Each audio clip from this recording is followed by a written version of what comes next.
The Great Controversy. Chapter 1. The Fall of Satan. Satan in heaven, before his rebellion, was a high and exalted angel, next in honor to God's dear Son. His countenance, like those of the other angels, was mild and expressive of happiness. His forehead was high and broad, showing a powerful intellect. His form was perfect, his bearing noble and majestic.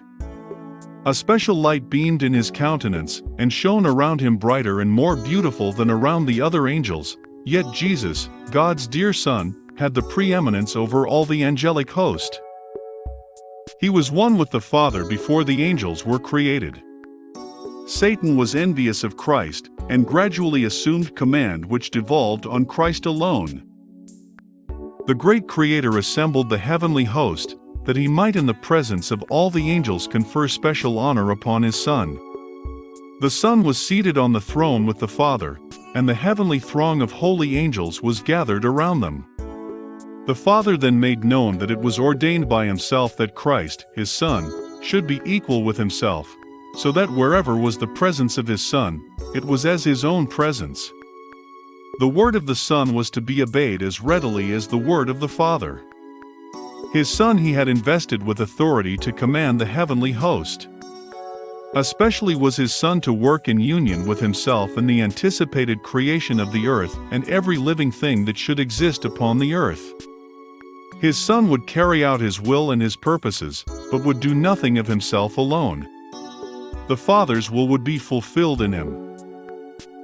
Satan was envious and jealous of Jesus Christ. Yet when all the angels bowed to Jesus to acknowledge his supremacy and high authority and rightful rule, Satan bowed with them, but his heart was filled with envy and hatred. Christ had been taken into the special counsel of God in regard to his plans, while Satan was unacquainted with them. He did not understand, neither was he permitted to know, the purposes of God. But Christ was acknowledged sovereign of heaven, his power and authority to be the same as that of God himself. Satan thought that he was himself a favorite in heaven among the angels. He had been highly exalted, but this did not call forth from him gratitude and praise to his Creator. He aspired to the light of God himself, he gloried in his loftiness. He knew that he was honored by the angels. He had a special mission to execute. He had been near the great Creator, and the ceaseless beams of glorious light enshrouding the eternal God had shone especially upon him. Satan thought how angels had obeyed his command with pleasurable alacrity. Were not his garments light and beautiful? Why should Christ thus be honored before himself? He left the immediate presence of the Father, dissatisfied, and filled with envy against Jesus Christ. Concealing his real purposes, he assembled the angelic host. He introduced his subject, which was himself. As one aggrieved, he related the preference God had given Jesus to the neglect of himself. He told them that henceforth, all the sweet liberty the angels had enjoyed was at an end. For had not a ruler been appointed over them, to whom they from henceforth must yield servile honor? He stated to them that he had called them together to assure them that he no longer would submit to this invasion of his rights and theirs, that never would he again bow down to Christ, that he would take the honor upon himself which should have been conferred upon him, and would be the commander of all who would submit to follow him and obey his voice. There was contention among the angels.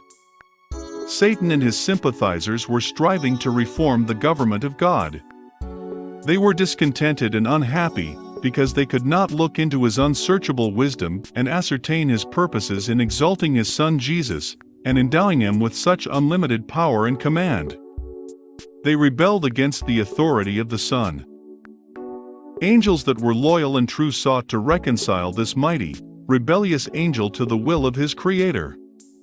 They justified the act of God in conferring honor upon Jesus Christ, and with forcible reasoning sought to convince Satan that no less honor was his now than before the Father had proclaimed the honor which he had conferred upon his Son.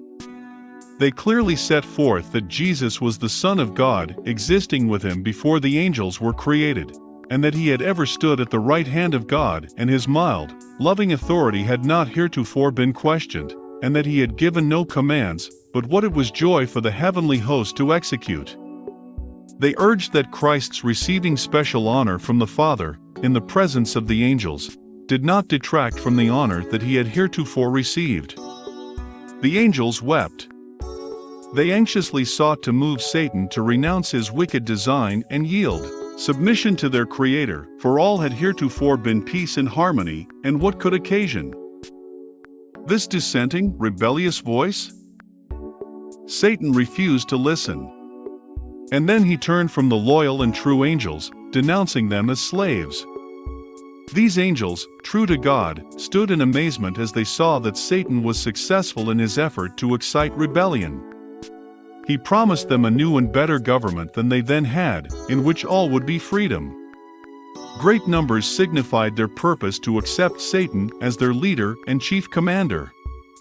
As he saw his advances were met with success, he flattered himself that he should yet have all the angels on his side, and that he would be equal with God himself, and his voice of authority would be heard in commanding the entire host of heaven. Again the loyal angels warned Satan, and assured him what must be the consequence if he persisted, that he who could create the angels, could by his power overturn all their authority, and in some signal manner punish their audacity and terrible rebellion. To think that an angel should resist the law of God which was as sacred as himself. They warned the rebellious to close their ears to Satan's deceptive reasonings, and advised Satan, and all who had been affected by him, to go to God and confess their wrong for even admitting a thought of questioning his authority.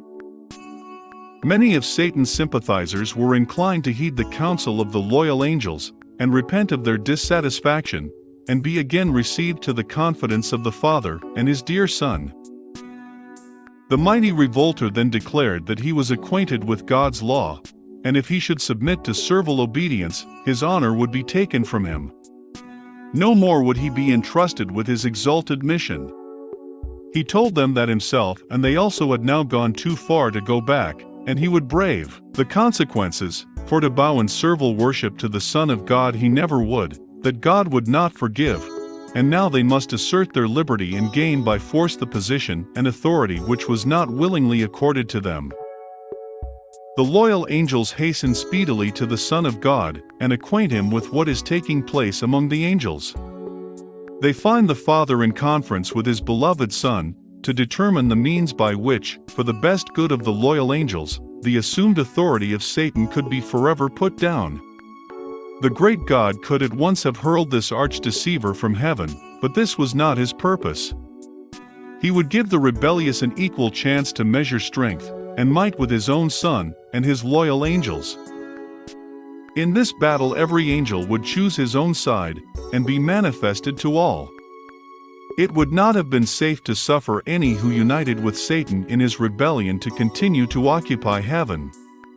They had learned the lesson of genuine rebellion against the unchangeable law of God, and this is incurable. If God had exercised his power to punish this chief rebel, disaffected angels would not have been manifested. Hence God took another course, for he would manifest distinctly to all the heavenly host his justice and his judgment. It was the highest crime to rebel against the government of God. All heaven seemed in commotion. The angels were marshaled in companies, each division with a higher commanding angel at their head. Satan was warring against the law of God, because ambitious to exalt himself, and unwilling to submit to the authority of God's Son, heaven's great commander. All the heavenly host were summoned to appear before the Father, to have each case determined. Satan unblushingly made known his dissatisfaction that Christ should be preferred before him. He stood up proudly and urged that he should be equal with God, and should be taken into conference with the Father and understand his purposes. God informed Satan that to his Son alone he would reveal his secret purposes, and he required all the family in heaven, even Satan, to yield him implicit, unquestioned obedience, but that he, Satan, had proved himself unworthy a place in heaven. Then Satan exultingly pointed to his sympathizers, comprising nearly 1/2 of all the angels, and exclaimed, "These are with me. Will you expel these also, and make such a void in heaven?" He then declared that he was prepared to resist the authority of Christ, and to defend his place in heaven by force of might, strength against strength. Good angels wept to hear the words of Satan and his exulting boasts. God declared that the rebellious should remain in heaven no longer.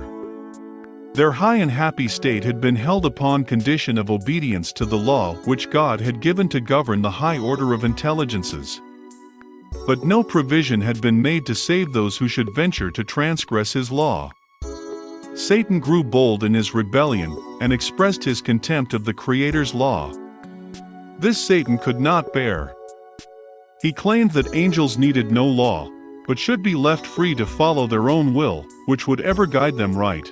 That law was a restriction of their liberty, and that to abolish law was one great object of his standing as did. The condition of the angels he thought needed improvement. Not so the mind of God, who had made laws and exalted them equal to himself. The happiness of the angelic host consisted in their perfect obedience to law.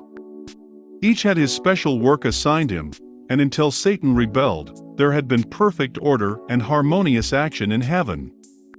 Then there was war in heaven. The Son of God, the Prince of Heaven, and his loyal angels, engaged in conflict with the arch-rebel and those who united with him.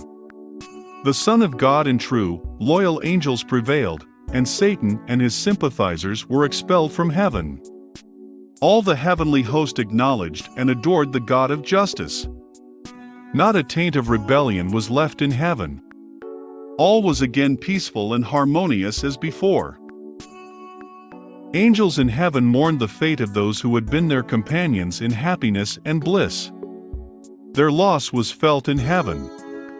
The Father consulted Jesus in regard to at once carrying out their purpose to make man to inhabit the earth.